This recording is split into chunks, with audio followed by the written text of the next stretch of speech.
Let us open our Bible on Micah 7:18 and 19. Praise the Lord. Who is a God like unto thee, that pardoneth iniquity, and passeth by the transgression of the remnant of his heritage? He retaineth not his anger forever, because he delighteth in mercy. He will turn again, he will have compassion upon us, he will subdue our iniquities, and thou wilt cast all their sins into the depths of the sea. Ayan. Praise the Lord. So, sinasabi dito, who is a God like unto thee? Sinong Diyos katulad mo na nagpapatawad ng mga kasalanan and passeth by the transgression of the remnant of his heritage? He retaineth not his anger forever, because he delighted in mercy. Kaya, unang-una, kinakailangan we should be worthy of His mercy. Bakit? God said, I will have mercy on whom I will have mercy, and I will have compassion on whom I will have compassion. I will harden my heart to whom I will harden my heart. So, ibig sabihin yan, itong pardon ng ating iniquity, binabasihan pa rin yan sa kanyang mercy. So, kinakailangan maging worthy tayo of His mercy.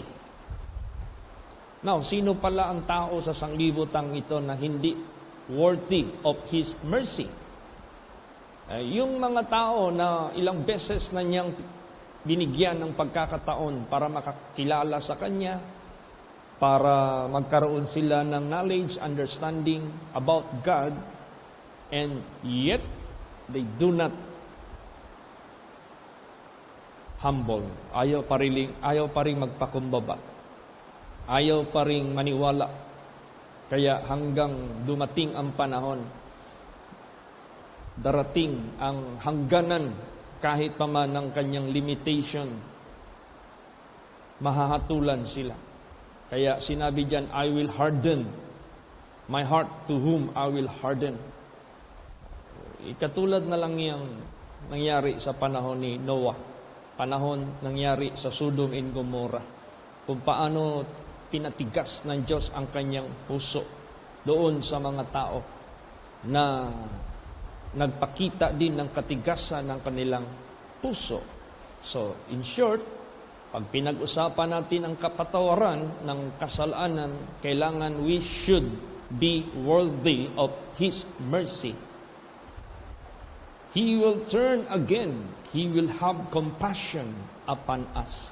He will subdue our iniquities, and thou wilt cast all their sins into the depths of the sea. Tingnan mo ang Diyos.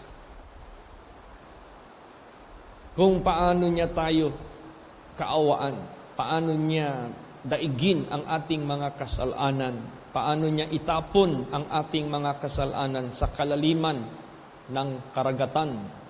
Ibig sabihin yan, God is willing to forget all our sins basta magpakumbaba tayo, basta magsisi tayo.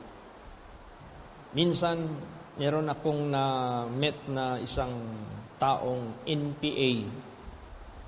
At itong NPA na ito, isang hardcore na NPA. Bakit matawag natin siyang hardcore? Dahil sa record niya na marami na siyang pinatay na mga pulis o sundalo. Paano ko nalaman?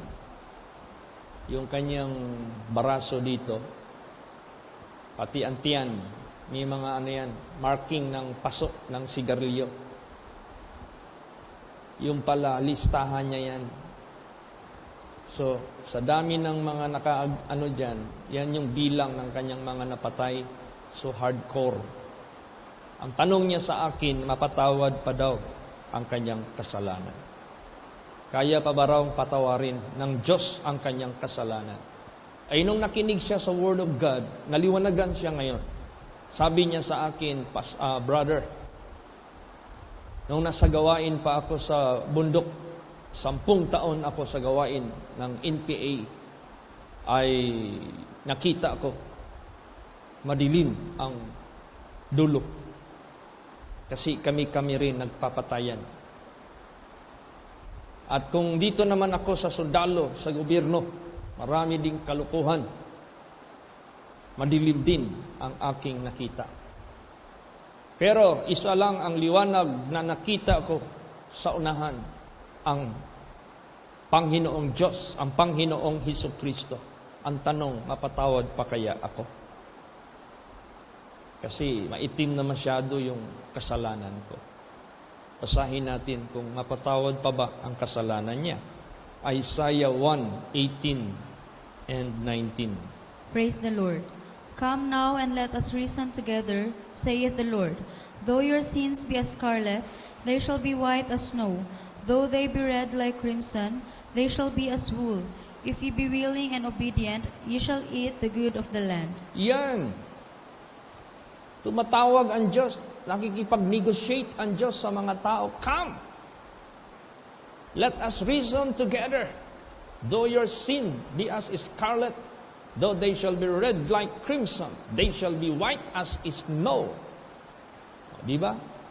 Kahit anong itim, anong pula ng kasalanan mo, kayang paputiin ng Diyos yan. Basta, kondisyon, if ye are willing to humble, if you are willing to acknowledge your sin, and turn away from your rebellion, from your disobedience, if ye are willing and be obedient, you will eat the good of the land.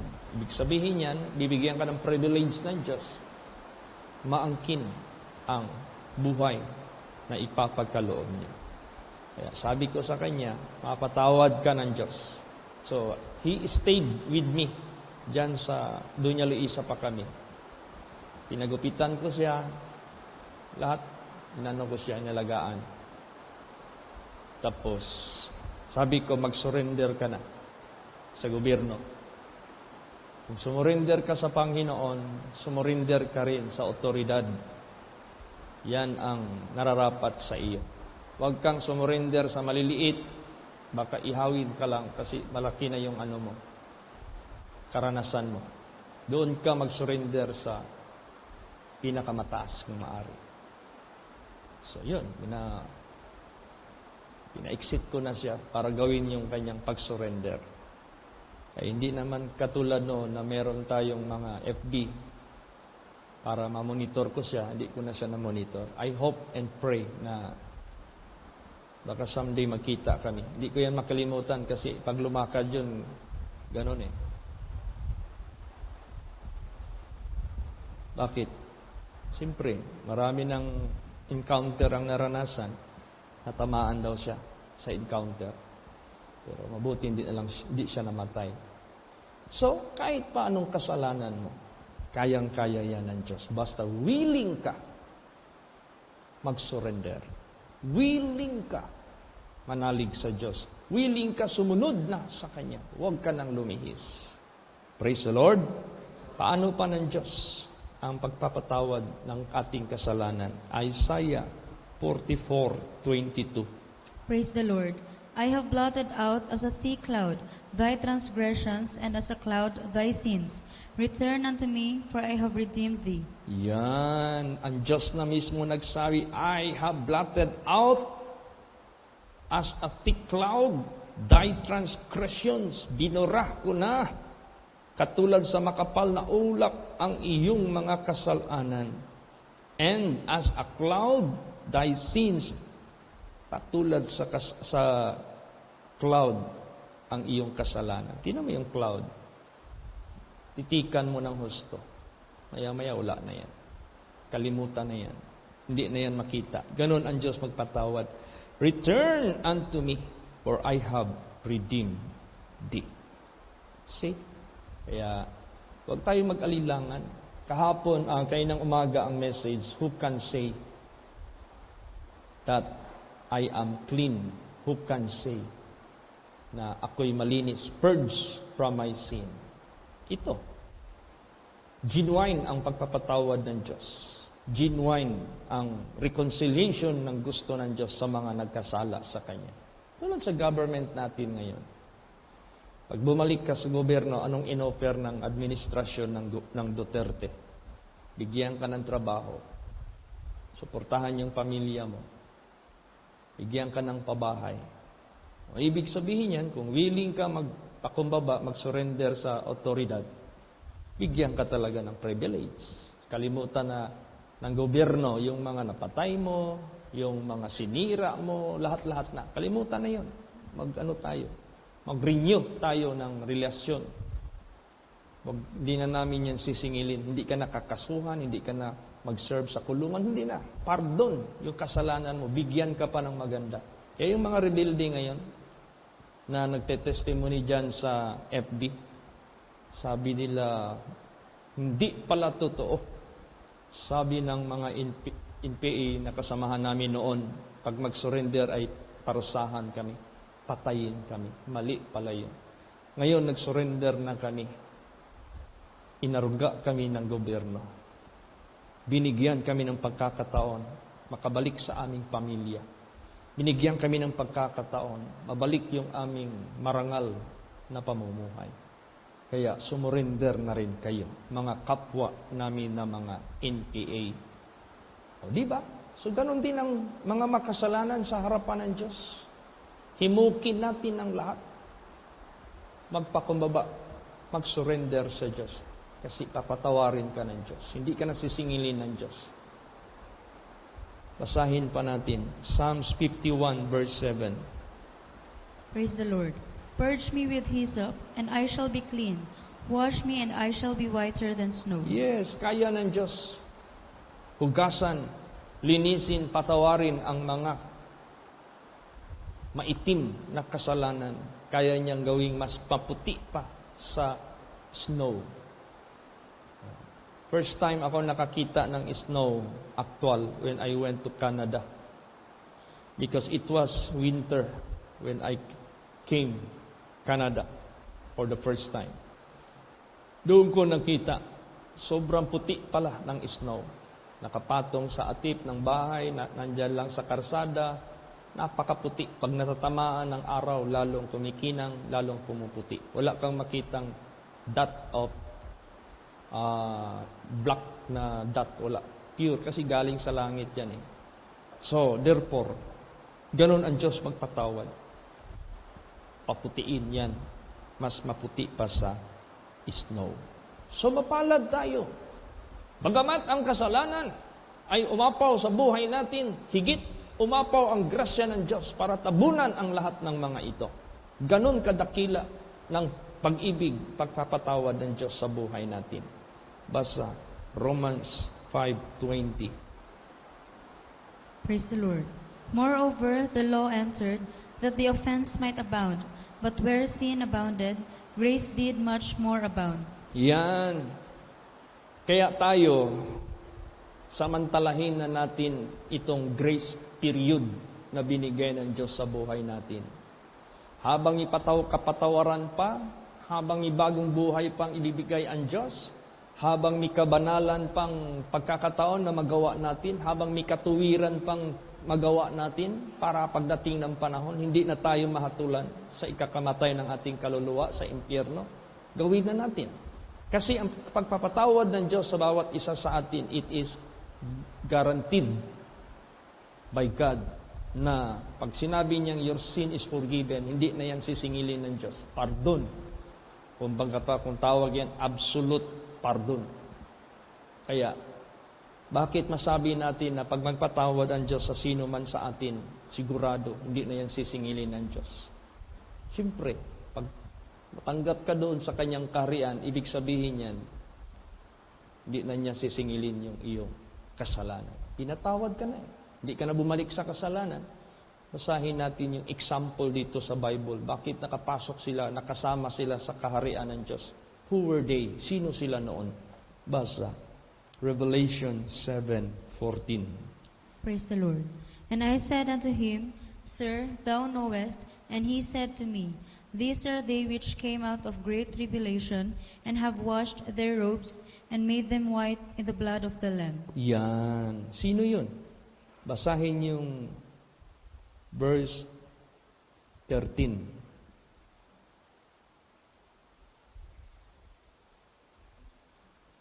Sige. Ano lang yung Bible mo. Si RJ na lang. Jay, basahin mo Jay, 13. Praise the Lord. And one of the elders answered, saying unto me, What are these which are arrayed in white robes? And whence come they? Praise the Lord. Yan. So ito yung mga dinamtan ng puting robe. Ito yung mga saved. Ito yung mga ligtas. Sino sila? Yung binasa kanina. Sir, thou knowest. And he said to me, These are they which came out of great tribulation, and have washed their robes and made them white in the blood of the Lamb. So in short, once God cleanses you by His precious blood, that is guaranteed absolute pardon. Basta huwag ka nang bumalik sa kasamaan at kasalanan. Baka madatnan ka ng kamatayan. Diyan ka pa mahatulan. Praise the Lord. Paano niya i-remove yung ating kasalanan? Basa. Okay. Psalms 103 verse 12. Praise the Lord. As far as the east is from the west, so far hath He removed our transgressions from us. Yes. Kung gaano ang east mula sa west, hindi iyan magsasalubong, hindi iyan magkadikit. Sila ay opposite direction. Ganon din, paano niya i-remove ang ating mga kasalanan from west to east, from east to west. Hindi na yan sila makikita uli. Hindi na yan magsasalubong uli. They have different directions, opposite direction. Kaya ganon ang pagpapatawad ng Diyos sa buhay natin. Ano pa? Isaiah 43:25. Praise the Lord. I, even I, am He that blotteth out thy transgressions for mine own sake, and will not remember thy sins. Tingnan mo. Ako, mismo ako, sabi ng Diyos. Buburahin ko ang kanilang kasalanan. Alang-alang sa akin. Hindi ko na alalahanin ang iyong mga kasalanan. Basa pa, last verse, Hebrews 10:17. Praise the Lord. And their sins and iniquities will I remember no more. Yes. Naalala niyo yung babaeng prostitute or adulterer who was caught in the act of adultery na dinala yon sa presensya ni Jesus ng maraming mga Hudiyo. Sabi ng mga Hudiyo kay Jesus, Lord Jesus, this woman was caught in the act of adultery, and according to the law of Moses, she should be stoned to death. Sabi naman ni Lord Jesus Christ, who among you hath not sinned will be the first to throw or cast a stone against her. Wala man. All were sinners also, and convicted that they are also sinners. From the least to the greatest, from the youngest to the eldest, umuwi lahat sa bahay. Babae na lang naiwan. Sabi ni Jesus, Woman, hath any man condemned thee? Sabi naman ng babae, wala namang batol po tumama sa akin. Sabi niya, No one, Lord, neither I will not condemn thee. Go and sin no more. Your sin is forgiven. Go and sin no more. Yan ang tamang paraan sa ating kaligtasan. Kaya guaranteed by God yung kapatawaran natin. Basta huwag ka nang gagawa ng kasalanan, huwag ka nang babalik. Pahariin mo na si Kristo sa buhay mo until death, until the end, until the coming of Jesus Christ. Then, huwag ka nang mag-isip pang pag-alinlangan, ay, patawad kaya ako? Nalinis kaya ako? Puro ka doubt. There are so much proof here in the Holy Scripture. The moment God forgave, kung magpatawad na ang Diyos, He will remember no more. Kaya pasalamat tayo sa Diyos. This is amazing grace of God. Praise the Lord. So keep clean. Gawin natin ang ating sarili malinis hanggang patuloy tayong gamitin ng Diyos para sa kanyang kaluwalhatian. Praise the Lord.